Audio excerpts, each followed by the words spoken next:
Welcome to Life After Divorce, Honest Conversation for Women podcast. I'm Fiona May.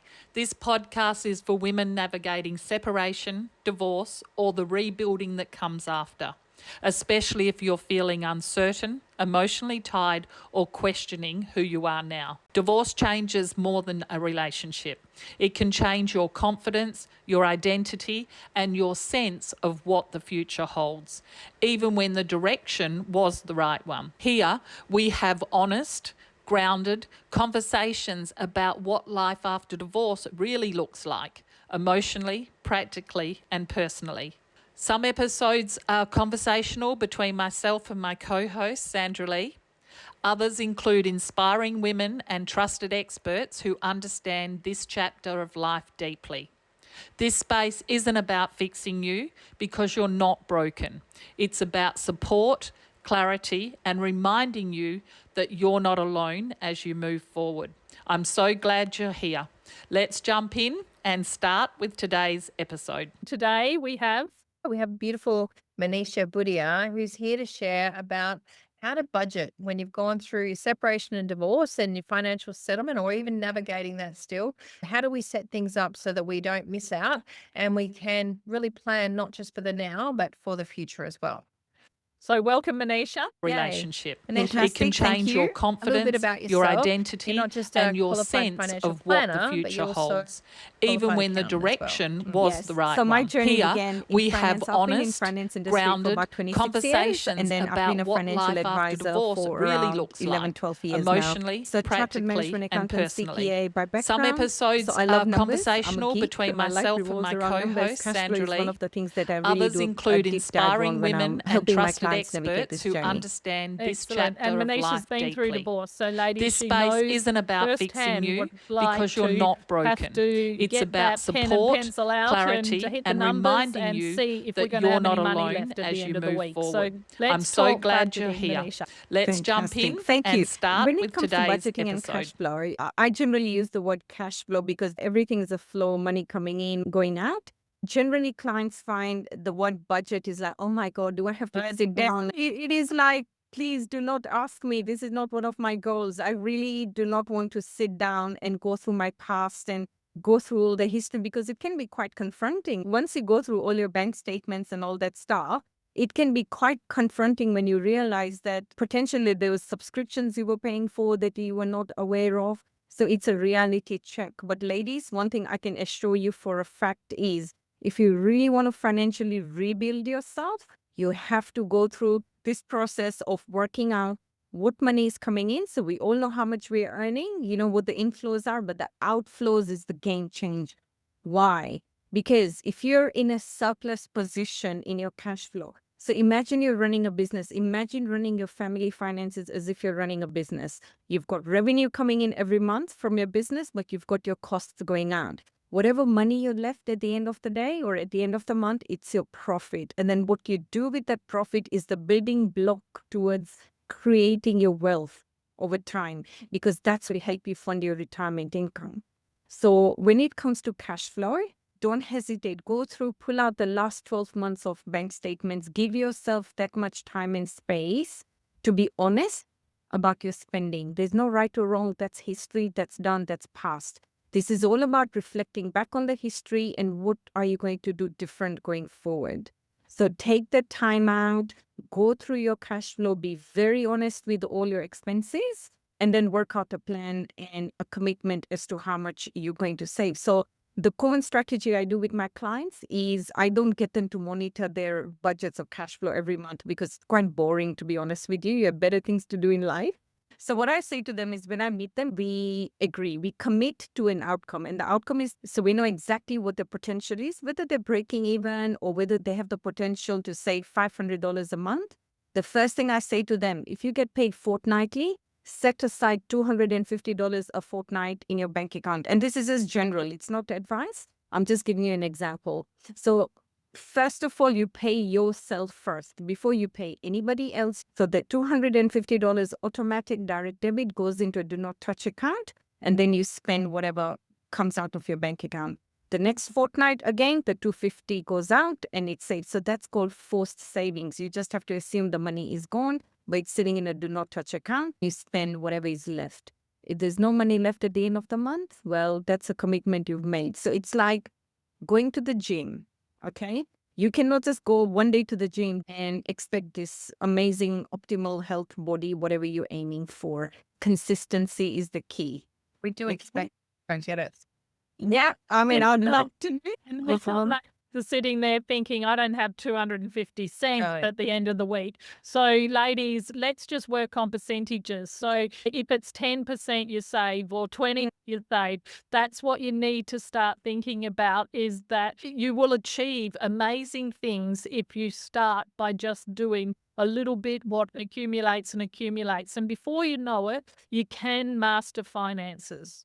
I love the Yes. concept of taking it out first. Working in the bank for 14 years, I saw not being able to save, and there was some that really did well. And the ones that did save were the ones that actually put the money into, took the cash and maybe put it in an envelope, or they came in and put Yeah. it in little savings passbooks we used to have.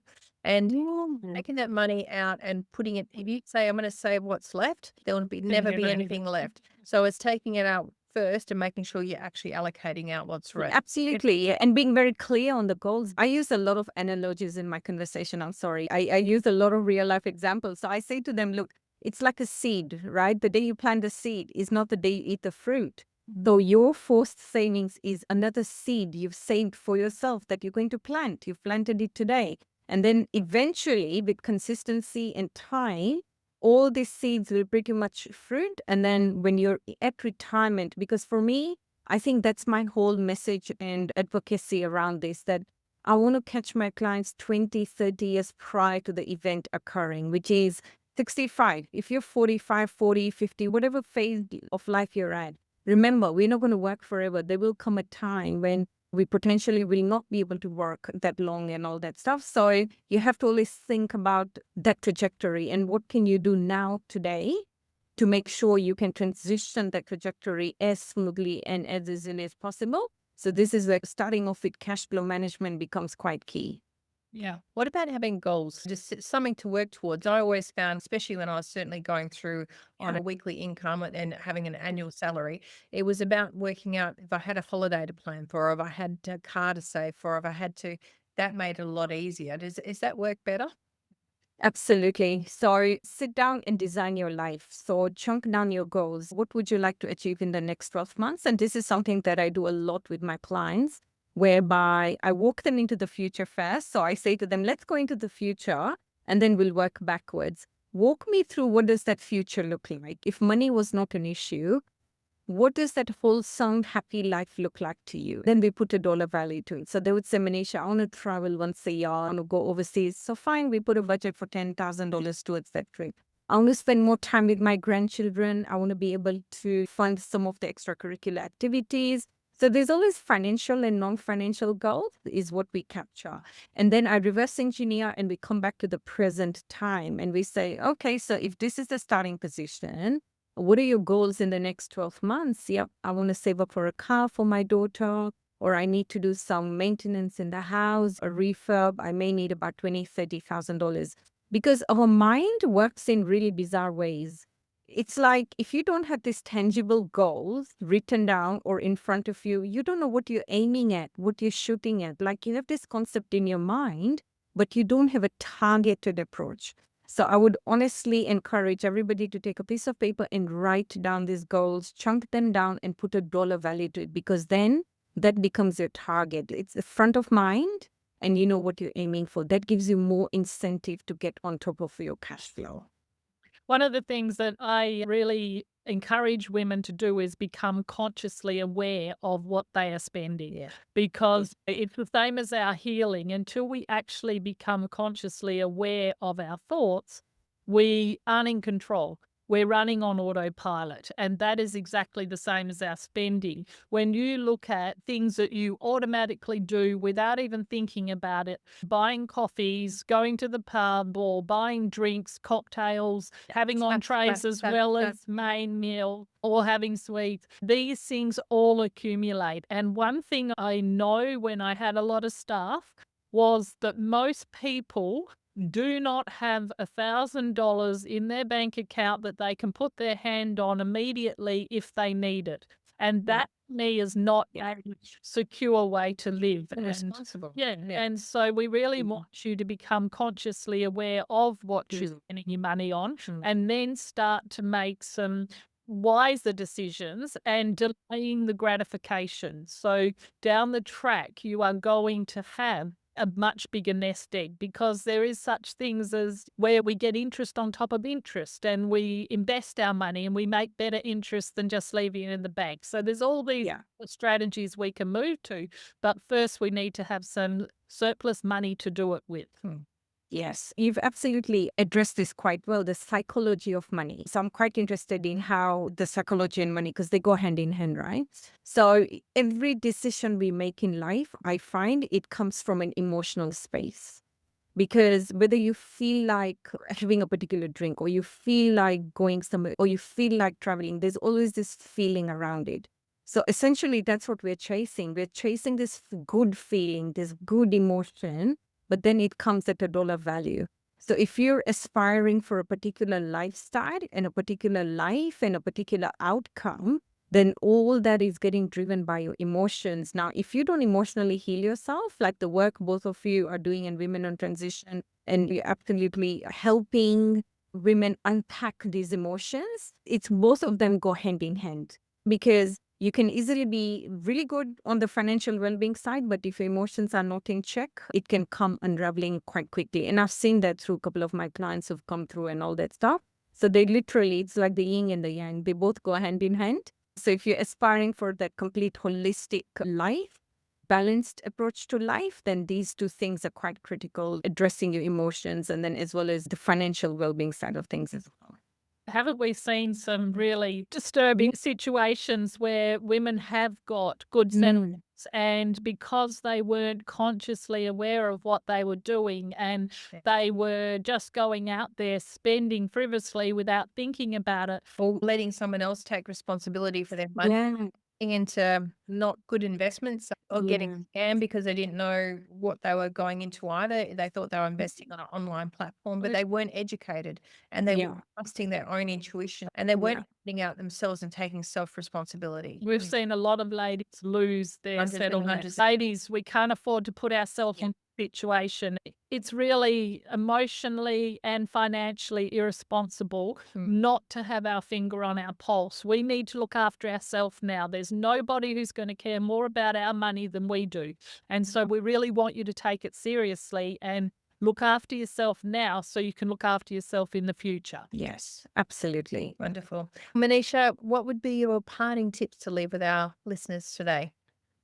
So don't get overwhelmed by the word budget. It's not all that bad. Think about it as a flow, because this is the flow that's going to open up multiple opportunities in life for women, as long as you take the control and the rein back to yourself. So you get back in the driver's seat and reach out to your supported tribe of amazing women, Fiona, Sandra, myself, and so many others we can introduce you to. So don't hesitate. As long as you are committed, then the outcomes will definitely go their way. Wonderful. Thanks for your time. And ladies, if you want to connect up with Manisha, she is offering a free consult. It's just an initial conversation to be able to see whether she can help you and support you in both financial advice, strategy, and also tax advice as well.